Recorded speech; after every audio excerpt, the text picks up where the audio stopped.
I got some feedback coming from somewhere. Okay, could you take roll call, Kyle?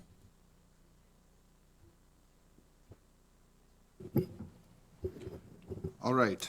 Mayor Blazer, Here. Ryan Austin, Here. Lee Tao, Here. Eric Dobbin, Here. Ben Gaudreau.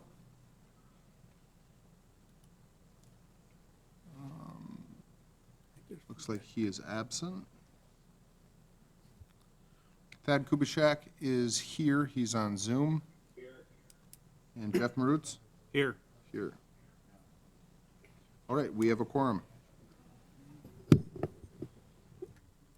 Kelly, there might be feedback coming from the TV here. Up front.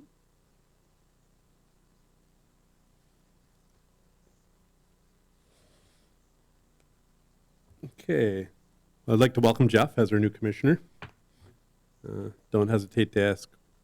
Thank you. Ask any questions. Kyle's always available, or any one of us can help assist. Our first item of business is approval of report from April 3rd, 2023 Plan Commission meeting. What are your wishes? I'll make a motion to approve. Second that. Do you have a motion by Dobbin, second by Tao? Any questions, corrections? All in favor, say aye. Aye. Aye. Any opposed? That motion carries. Run to item 2, 23-000224, David Zilke, a public hearing and action on a request for a conditional use permit to permit amendment for site reconfiguration to a previously approved conditional use permit to establish an auto repair facility at 2240 8th Street South, parcel ID 3412139. I'll have Kyle introduce it, and then we'll open up the public hearing, and then we'll take Plan Commission questions. Kyle? Feel free to jump in and provide a summary. Thank you. Thank you, Mayor Blazer and members of the commission.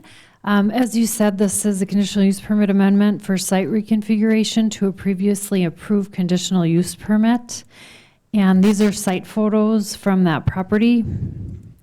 And you all probably remember this conditional use permit was before the Plan Commission in June of 2022 for vehicle repair shop at 2240 8th Street South. The proposed use hasn't changed. It's still a vehicle repair facility. The changes are to site configuration. There's more area that's proposed to be the vehicle repair shop. To be more specific, 9,300 square feet will be allocated to that use versus the 8,150 square feet that was proposed previously in June. And there's changes in terms of where the vehicle storage area, the fence storage area will be sited. And then also there is a different tenant mix proposed, which requires a new parking analysis. So these are photos showing the previous proposal from June, and you can see the collision shop was in 2 separate areas, actually 3 separate areas. And then the storage was fenced kind of in the back center. And there was a salon and then an auto parts retail store. And so that's what we did the parking analysis on. And the new proposal includes a little bit bigger, not a ton bigger, but a little bit bigger vehicle repair, still the body shop, the auto collision, and then the fenced areas to the north of that. And then the new tenant mix is a rental car agency, and that has been secured. And then that insurance agency is actually a vacant space, and then that tenant TBD is another vacant space. So they're hoping for 2 additional tenants that will be coming in to the location as well. So for those 2 unknowns, we just did a professional or general services parking calculation, which is 1 space per 300 square feet. And then, of course, the vehicle repair shop, the known use, we did a parking analysis based on that, and then the vehicle rental.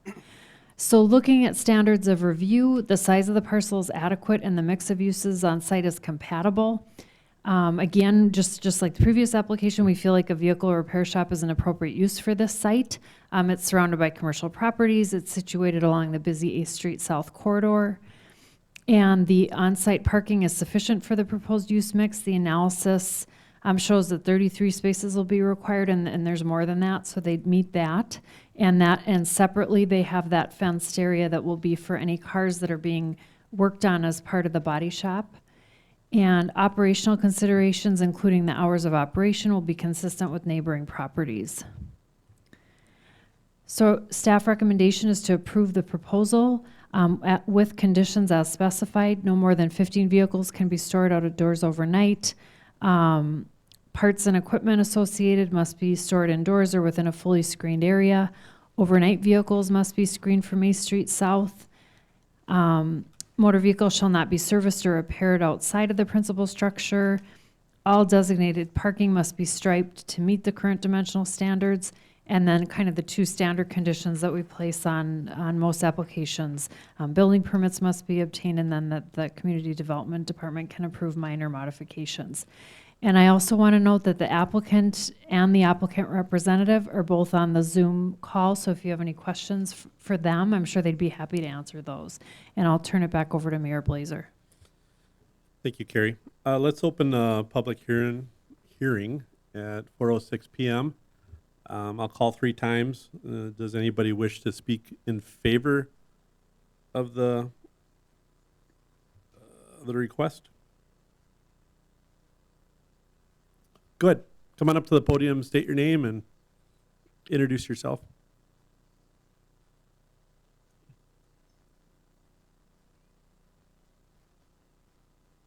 Thank you.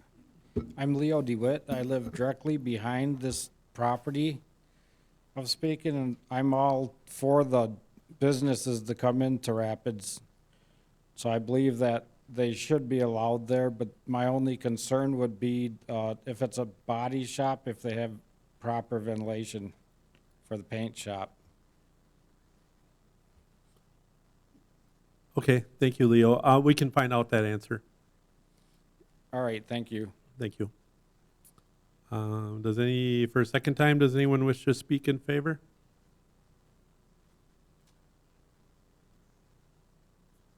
And for a third and final time, does anybody wish to speak in favor of the request?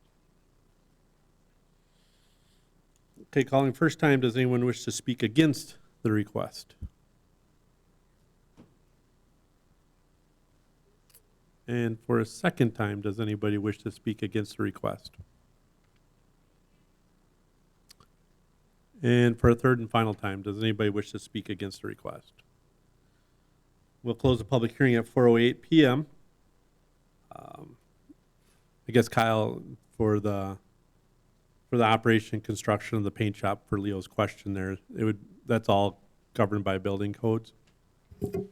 It is. We have not seen any internal building plans at this point, but certainly if the applicant wishes to address the question, they are available on Zoom.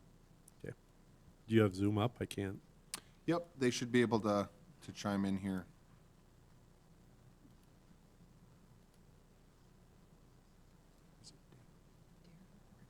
Hey, Dar- good afternoon, everyone. My name is Darren Sibble, Operations Manager, representative for the building owner. And to speak to the question about appropriate ventilation, yes.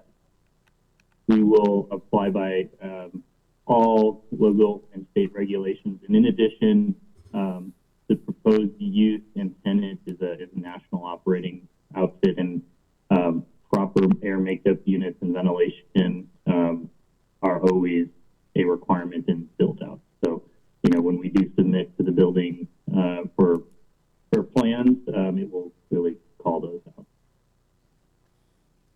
Thank you. Does that answer your question, Leo? Yes, it does. Thank you. You're welcome. Do Plan Commission have any questions or comments? Or anyone else? I had a question about the parking of the vehicles. So number 1 says no more than 15 vehicles can be stored overnight outdoors, but then 3 says that they must be screened. So are any vehicles allowed to be outside? I was just thinking of the rental car, they're probably going to have some vehicles visible from A Street. So the conditions of approval for this are only related to that vehicle repair shop, that body shop, and that any vehicles they have would be required to be in that fenced area to the north. The photo on the right shows it, the body shop fenced in parking, 19 stalls, so they would be required to keep their vehicles there. The auto rental business has somewhat different requirements, and typically that use would not be required to go before planning commission, but because this is an integrated site, the parking analysis portion is. But there is a supplemental standard for rental, vehicle sales and rental, and the way their display vehicles and things like that need to be as outlined with supplemental standards in the zoning code. So they would need to comply with that for that portion of the proposal. Okay, that makes sense. I just didn't know what we're all improving, but thank you. Thank you. Are there any other questions or comments?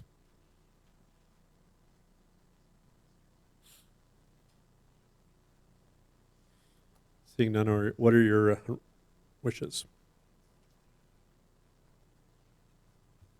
I'll move to approve the conditional use permit amendment, subject to staff recommendations. Thank you, Mr. Austin. I'll also second that. Is there any further discussion? Okay, seeing none, all in favor say aye. Aye. Anybody opposed? That motion carries. We're on to item 3, 23-000251. Is it Mahan Development? Request for a site plan and architectural review for the industrial building addition at 2211 Industrial Street, parcel ID 3400912. Mr. Kearns? Thanks. I'll let Carrie introduce the item. Thank you. Thank you. And this proposal before you is for an industrial building addition, and I want to note first that the vicinity map in the packet, the site is incorrect. It's actually the site to the immediate east of the site that's highlighted. So this is the correct site, this slide above you and the property to the east. These are photos of the existing industrial building, and the addition is to the rear of the building, and it's pretty straightforward. They're going to be using similar materials, similar roof line, and the applicant operates a electronics distribution facility, and they've outgrown their existing space. You can see the site plan is pretty straightforward. It's an existing 6,000 square foot building. The addition is 3,000 square feet, just keeping the same lines, the same building components. It is before the planning commission just because it is an industrial building addition, and any commercial or industrial additions do need to go before the planning commission. So standards of review, the addition meets all dimensional standards. Ingress and egress will remain unchanged. The amount of parking provided remains adequate. It's based more upon employees and things of that nature, and there won't be any changes associated with the addition. The only landscaping that's required as a result of the addition are foundation plantings, and there are 64 landscape points required. The applicant's proposing 72, so that meets the requirement. Architectural requirements are met. There aren't a lot of architectural requirements just because it's an industrial building and the addition is to the rear of the building. So that part is pretty straightforward. There will be one wall-mounted light that's proposed at one of the service doors, and so that light would need to meet our lighting requirements, which it likely would. I mean, it's on the building, and the lighting requirements are at the property lines. So I mean, that's pretty relatively easy to meet as well. So we are recommending approval with conditions that exterior materials match the color and style of the principal building. Again, lighting needs to meet our requirements. All permits need to be obtained. A landscape plan has been submitted, so that condition has been met. The refuse storage shall be screened with an enclosure made of brick, textured concrete, wood, or chain link with slats, because it is industrial, that is permitted. And again, community development would have the authority to approve minor modifications to the plans. And I'll turn it back over to Mayor Blazer. Thank you. Commission or anyone else have any questions, comments?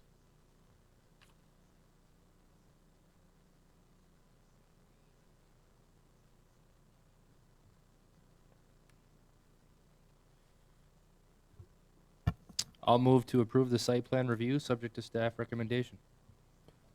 Thank you. We have a motion by Austin, second by Davin. Is there any further discussion, questions? Seeing none, all in favor say aye. Aye. Anybody opposed? That motion carries. We're on to item 4, 23-000259, Jonathan Reuter. Request for a sign exception for an off-premise sign at 2730 8th Street South, parcel ID 3412599. They say, Okay, thank you, Mayor Blazer. So this item is for a sign exception for an off-premise sign at 2730 8th Street South. So in the property photo, you can see the tenants that this off-premise sign is proposed to be advertising for. You can see on that northern parcel, it's heavily built out. So there's not a lot of room in general on the site.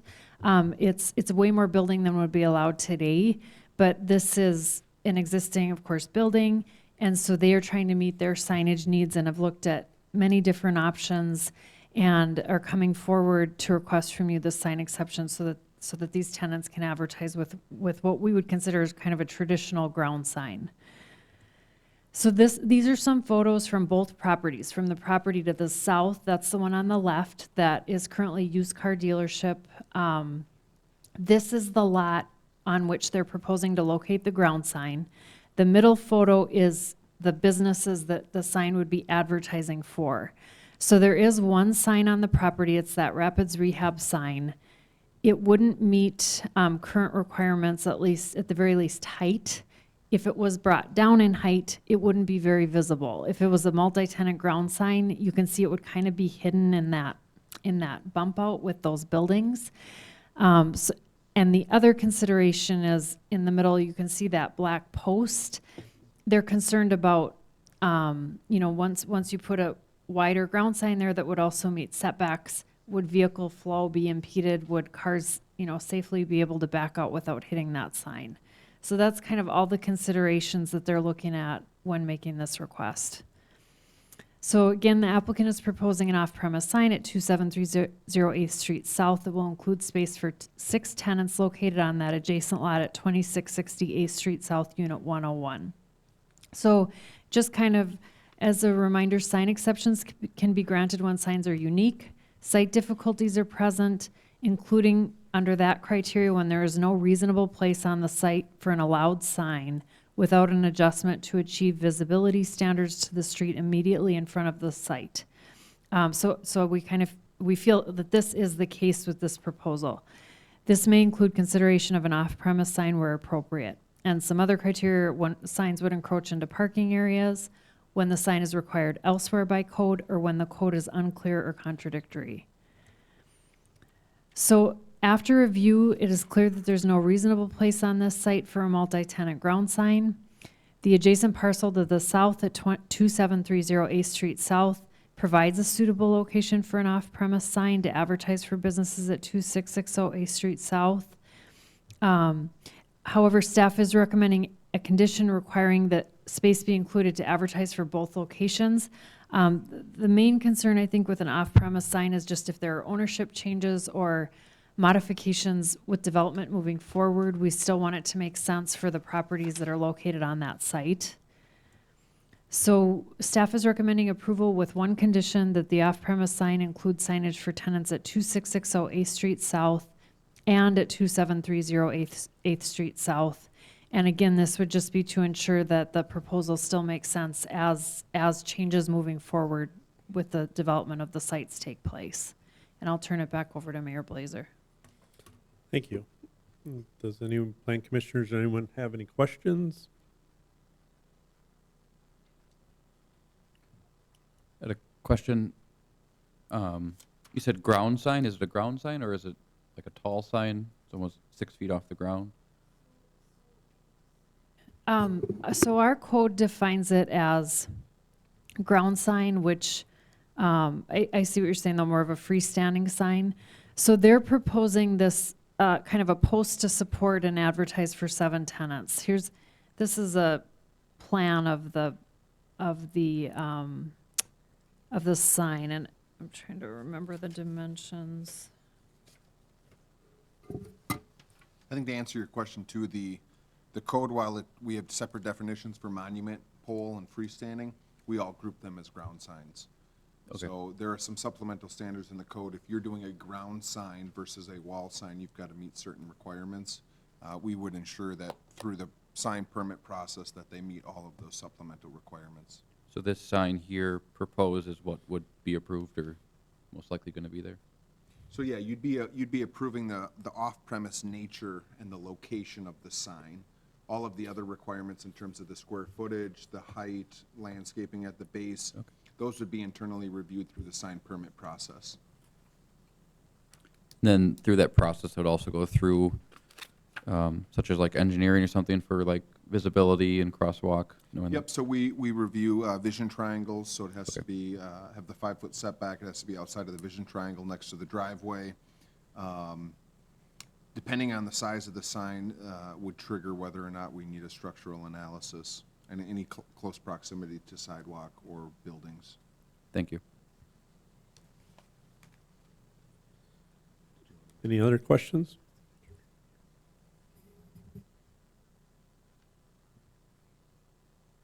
I'll make a motion to approve Plan 23-259 as outlined with staff recommendations. Thank you. We have a motion and a second to approve the sign exception with recommendations. Any further questions or comments? Okay, seeing none, all in favor say aye. Aye. Aye. Anybody opposed? That motion carries. We're on to item 5, which is 23-000234, City of Wisconsin Rapids. Public hearing and action on a request to amend Chapter 11 zoning ordinance, specifically Section 11.06.67, Parent C, parking of a commercial vehicle as an ancillary residential use to allow for greater flexibility and standards for commercial vehicles. Go ahead. Thanks. Yep. In the last year or so, we've received several requests for commercial vehicle parking specifically related to semi-trucks and their trailers on residential lots or other commercial lots within the vicinity or within the city. That's prompted us to take a closer look at our zoning ordinance and also other sections of the code. And we found some inconsistency both within our zoning code as well as Chapter 27, Section 13, where currently under that Chapter 27, semi-truck parking, just the tractor, is permitted on residential properties. However, in our zoning code, we only permit one panel truck or pickup truck used for a business to be parked on a residential lot. So with regards to this inconsistency, I think what we're looking to do today is to create some consistency. One way that we're recommending to do that is to permit semi-truck tractor parking on residential lots within the zoning code. And then that would be consistent, obviously, with Chapter 27, which is already allowing them within the city. One thing to note, again, and something that we considered, is that right now in the zoning code, when you review the section that allows commercial vehicle parking, it identifies one panel truck. While we don't define a panel truck within the city, I think you could probably compare it to like a Swan's truck or similar type truck. Could be a dually, but, you know, single axle, large box type truck. You know, when I think of that, I think also of, you know, maybe a larger pickup truck used for the railway. When we compare whether or not a semi-truck tractor is more detrimental than those trucks, I think ultimately it lies within the eye of the beholder as to whether or not they think a semi-tractor truck is less aesthetically pleasing or differs in any way from a box truck as the current code reads. I think staff has found generally that they're pretty similar, and therefore are recommending approval of the ordinance amendment to Chapter 11 to match that of Chapter 27, which would permit semi-tractors under that definition. Carrie, did you have anything to add? Nope, I think that covers it. These are the code sections in case you want to see that clearer, and this is, so again, due to contradictory language, the fact that it's been a historically accepted practice, and we have heard people say that there's quite a shortage of commercial vehicle parking, and then just a potential for increased safety and convenience of commercial truck drivers. So this is the proposed code language modifications.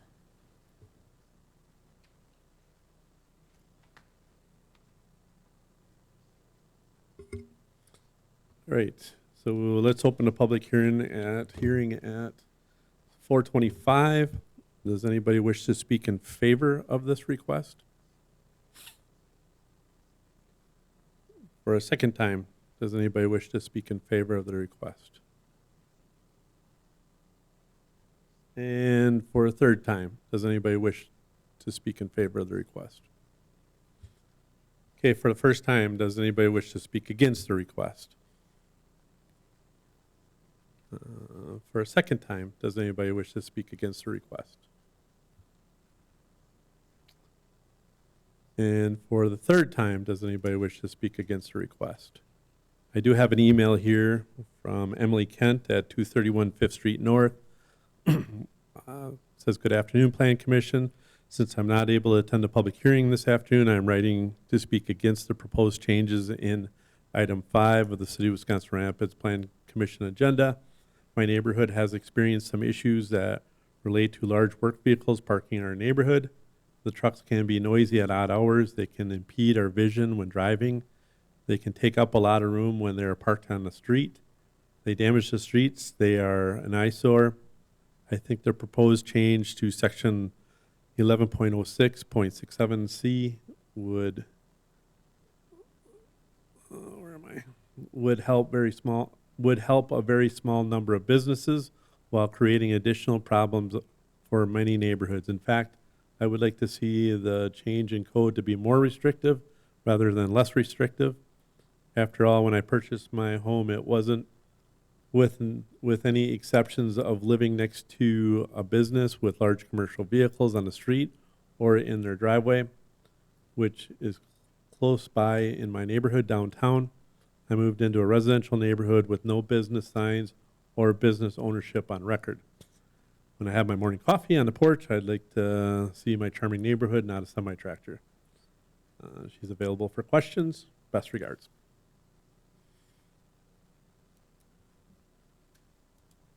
All right, we can close the public hearing at 4:28 p.m. Plan Commission, what are your questions or thoughts? I guess, Kyle, my question is, this isn't changing anything, it's just identifying a contradiction in the code, but this practice, I know semi-trailers can be brought to your residential address, but not the semi-tractors, not the trailers.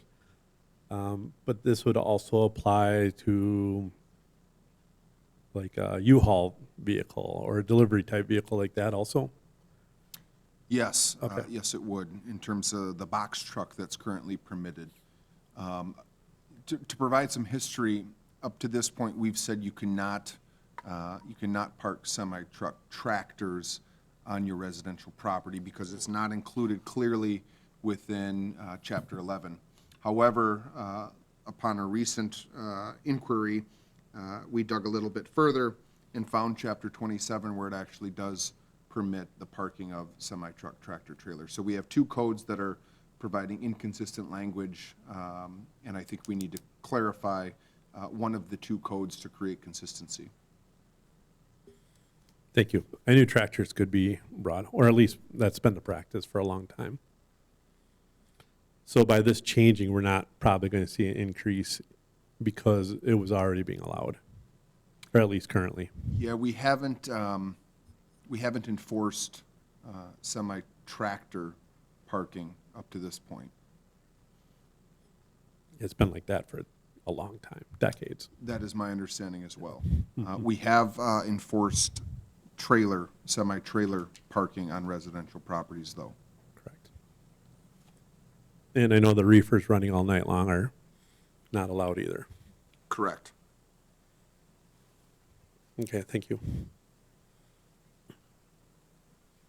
Anyone else have any questions? Mr. Delaney.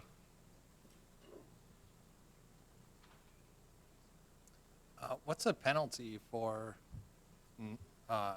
going against this current rule that you have? We would probably issue a zoning violation letter, and then if they still do not comply, given the deadline in the letter, we could issue a citation, which is anywhere from, it's typically a $100 citation, but when you add court fees and everything, it's like 164. But that varies. Municipal code says, I believe we can fine daily up to every single offense that occurs on the property. But we usually will give them a time to comply, a written warning prior to any penalty. Okay, so if somebody buys 2 regular pickup trucks, a regular resident, and they have it in their driveway, you can fine them daily, according to this? The code reads commercial trucks used for a business. Well, it does say that, but it also says used, where was it here? For business purposes and/or personal use.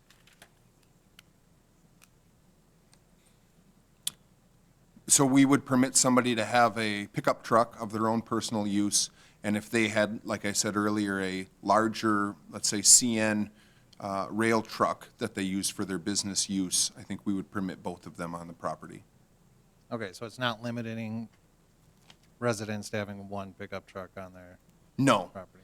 but if they had 2 rail trucks on their property, then they would be in violation of this, because both would be for a commercial use related to a business, and they're only allowed 1 on their residence.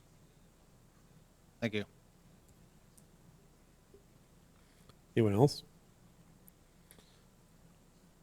I know drivers being able to take their tractors home are very important. It's been a long-standing practice, especially with the inability to have places to park your tractor, especially if you're an over-the-road truck operator and you are back in town to your residence.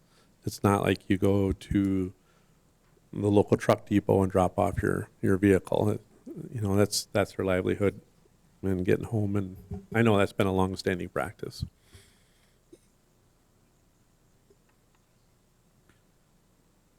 But also, just to clarify, some of the overnight parking would still be enforced, such as some things noted in the email, that they can't park on the street and they can't idle between 10 p.m. and 6 a.m. or left idling. And then is there a timeline on the idling, or is that just the loading and unloading activities? Correct. I don't believe they can be idled for any extended period. And we wouldn't be looking to remove either of these sections. There are several codes that are regulated in multiple parts of municipal code. For example, chicken ordinance exists in zoning, as well as, I think, chapter 21 or 22. And then you have, food trucks regulated in multiple sections of the municipal code. So we just want to create consistency in both locations that tractor trailers or tractor trucks are referenced.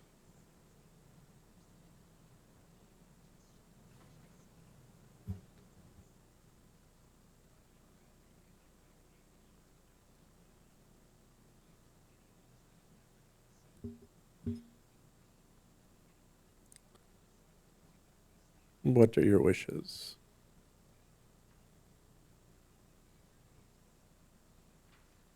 I'll move to approve the amendment to the code language in Chapter 11 zoning as presented.